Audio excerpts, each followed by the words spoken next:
Who is Ron Paul? Ron Paul is the only candidate who predicted and warned against the economic crisis, who understood and explained the reasons for it, and who offers a viable solution. Ron Paul is the only candidate who really means it when he says he wants to bring our troops home and scale down our unsustainable and unreasonable empire. Ron Paul is the only candidate who is serious about slashing spending and eliminating taxes. And even though others are now trying to sound like him, there is only one Ron Paul, and there's only one candidate who can beat Obama, and that's Ron Paul. Congressman Ron Paul is the leading advocate for freedom in our nation's capital. As a member of the U.S. House of Representatives, Dr. Paul tirelessly works for limited constitutional government, low taxes, free markets, and a return to sound monetary policies. He is known among his congressional colleagues and his constituents for his consistent voting record. Dr. Paul never votes for legislation unless the proposed measure is expressly authorized by the Constitution. In the words of former Treasury Secretary William Simon, Dr. Paul is the one exception to the Gang of 535 on Capitol Hill.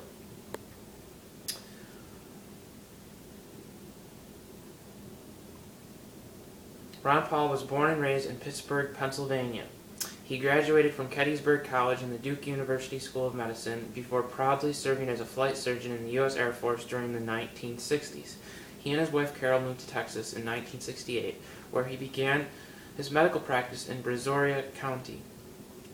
As a specialist in obstetrics and gynecology, Dr. Paul has delivered more than 4,000 babies. He and Carol, who reside in Lake Jackson, Texas, are the proud parents of 5 children and have 17 grandchildren. While serving in Congress during the late 1970s and early 1980s, Dr. Paul's limited government ideals were not popular in Washington. In 1976, he was one of only 4 Republican congressmen to endorse Ronald Reagan for president. During that time, Congressman Paul served on the House Banking Committee, where he was a strong advocate for sound monetary policy and an outspoken critic of the Federal Reserve's inflationary measures. He was an unwavering advocate of pro-life and pro-family values. Dr. Paul consistently voted to lower or abolish federal taxes, spending and regulation, and used his House seat to actively promote the return of government to its proper constitutional levels. In 1984, he voluntarily relinquished his House seat and returned to his medical practice. Dr. Paul returned to Congress in 1997 to represent the 14th Congressional District of Texas. He presently serves on the House Committee on Financial Services and the House Committee on Foreign Affairs. He continues to advocate a dramatic reduction in the size of the federal government and a return to constitutional principles.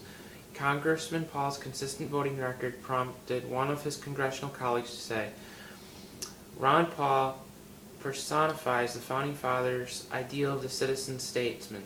He makes it clear that his principles will never be compromised, and they never are." Another colleague observed, "There are few people in public life who, through thick and thin, rain or shine, stick to their principles. Ron Paul is one of those few." And here is a brief overview of Congressman Paul's record. Okay.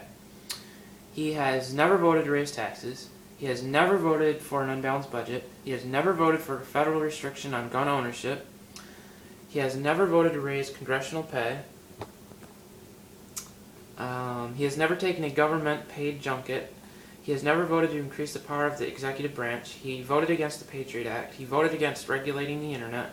He voted against the Iraq War. He does not participate in the lucrative congressional pension program. He returns a portion of his annual congressional office budget to the U.S. Treasury every year. And there you have it. That's pretty much who Ron Paul is. And he's like one of our early founding fathers, to put it simply, in a nutshell. And he's a really nice guy. He's really friendly from what I observed from watching videos and all the things, that are on the internet about him. And he really resonates with me because I really feel like by supporting him and standing behind him, that I'm really fighting for a true cause, for a real revolution. I feel like I'm standing up for our Constitution, and to me that means a lot. And because I'm an American citizen and I care about my country, and so I would definitely vote for Ron Paul and stand behind this guy, and we're going to uphold and stand up for the Constitution. So with that, thank you, Dr. Ron Paul, for standing up for the Constitution and fighting against the corruption. And I really sincerely hope that you do become the next President of the United States.